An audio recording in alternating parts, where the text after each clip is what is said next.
Assalamualaikum viewers, welcome to my channel English Words. In my today's video I will explain more difficult question answers and reference to context part of chapter 5th. And in my previous video I have discussed and explained short question answers of the same chapter. You can check that video. I have given link of that video in the description of this video. So if you have not subscribed my channel, please subscribe my channel English Words for further help and press bell icon so that you will not miss any update. And okay, let's start our more difficult question answers and reference to context part. Chapter 5, the toy box, more difficult question answers. Our first question is, Tom describes the house in his own way. Tom ने, वो जो लड़का था, उसने जो घर की describe किया, जो उसने घर की वजाहत की, वो उसने अपने तरीके से की. What is his view about the house, उसके घर के बारे में क्या व्यूज़ थे, क्या नज़रियात थे. डज द व्यू चेंज, क्या उसका जो नज़रिया था घर के बारे में वो चेंज हुआ.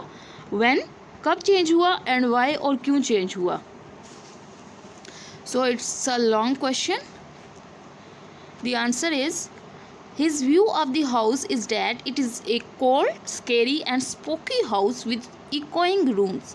उसका व्यू क्या था, उसका नज़रिया था, उसका व्यू पॉइंट था कि ये जो घर है ये कोल्ड है, एक तो ठंडा है, स्केरी है, डरावना है, स्पोकी, ये भी डरावना है घर, विद इकोइंग रूम्स, और इसमें आवाज़ें आती हैं गूंजने की, रूम्स में, यानी रूम में गूंजने वाली आवाज़ें आती हैं.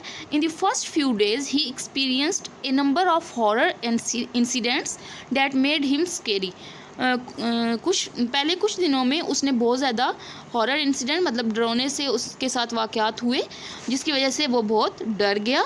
Letter on when they came to know the truth, his view was totally change. अब उसका कैसे चेंज हुआ और कब चेंज हुआ. लेटर ऑन, बाद में, when they came to know the truth, कब, जब उन्हें ट्रूथ का, सच्चाई का पता चला, उस time his view was totally change, उसका जो नज़रिया था वो मुकम्मल तौर पर बदल गया. So this is the answer of our first more difficult question. Let's move toward second question. Okay, our second question is, the woman, her husband and daughter were obviously taken care of in the end.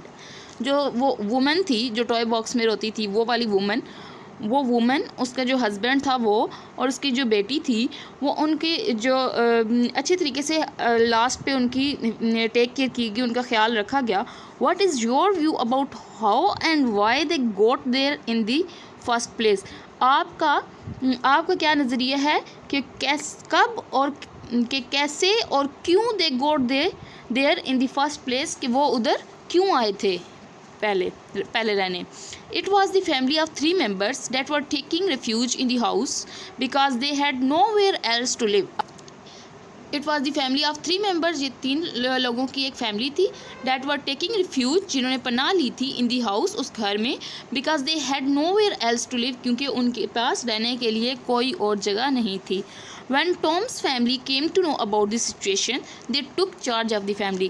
जब Tom की family को उनकी सारी situation के, उनके सारे हालात का पता चला, तो उन्होंने उस पूरी फैमिली का, उनके ख़ानदान का की देखभाल करना शुरू कर दी.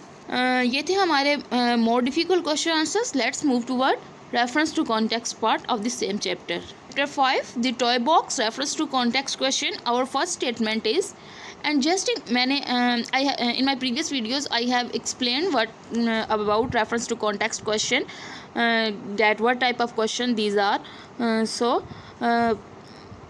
You can check that videos and learn what actually mean by reference to context question. Okay, let's start. And just in case I'm taking a golf club, ये हमने एक स्टेटमेंट पढ़ी थी. तो हु सेड दीज वर्ड, ये words किसने कहे थे कि जस्ट इन केस के I am taking golf club, के मैं अपने साथ गोल्फ क्लब लेके जा रहा हूँ अगर मुझे ज़रूरत हुई. हु सेड दीज वर्ड, ये किसने वर्ड्स कहे थे. Tom's father said these words, Tom के जो फादर था उसने ये वो वर्ड बोले थे. वाई डज द स्पीकर से just in case of what. Speaker ने जस्ट इन केस क्यों कहा, कि अगर मुझे ज़रूरत हुई है, जस्ट इन केस अगर कुछ ऐसा हुआ. इन केस ऑफ वट, क्या उसको किस चीज़ का ख़तरा था. Speaker use these words because he took a golf club with him so that if there was anything dangerous he might use it as a precaution.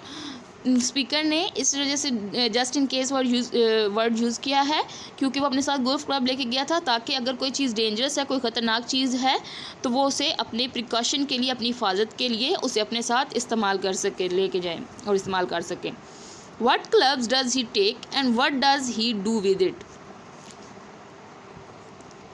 वो क्लब की कौन सी type यानी कौन सी क्लब लेके गया था, and what does he do with it, और उसने उसके साथ क्या किया था. ही टुक अ 3 iron golf club for his safety. वो 3 आयरन गोल्फ क्लब लेके गया था और किस लिए लेके गया था, फॉर हिज सेफ्टी, अपनी हिफाजत के लिए. Okay, our second statement. Father entered the room at a gallop. Father जो था वो तेज़ी से एकदम जो है वो रूम में दाखिल हुआ. Why did father enter the room in this fashion. वो जो उनका फादर था, उनके बाप था, वो एकदम से ऐसे इस तरीके से क्यों दाखिल हुआ. he quickly entered in the room to know what was going wrong there. वो जल्दी से कमरे में दाखिल हुआ ताकि वो पता कर सके, ताकि वो जान सके कि उधर क्या हो रहा था. what did he find in the room at this time.